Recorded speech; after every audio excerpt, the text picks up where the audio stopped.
এগুলো হচ্ছে জঙ্গিদের সিক্রেট চ্যাটিং, তাদের হোয়াটসঅ্যাপ থেকে নেওয়া হয়েছে। কি বলছে?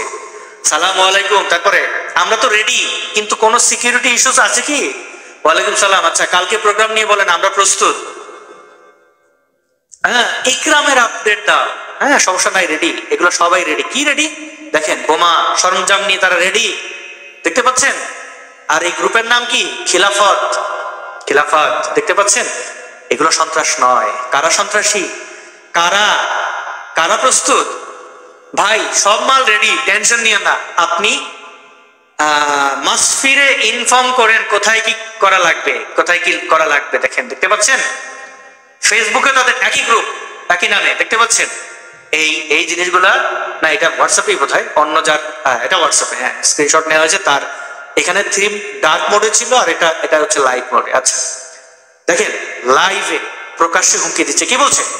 ঘটনার মোড় অন্যদিকে ঘোরানোর জন্য ওনাকে গ্রেফতার করা হয়েছে। এটা কে বলছেন?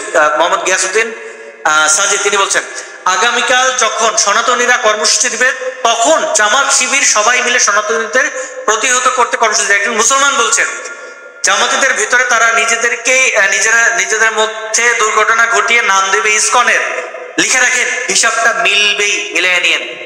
এটা গত পরশু দিনের কমেন্ট ছিল।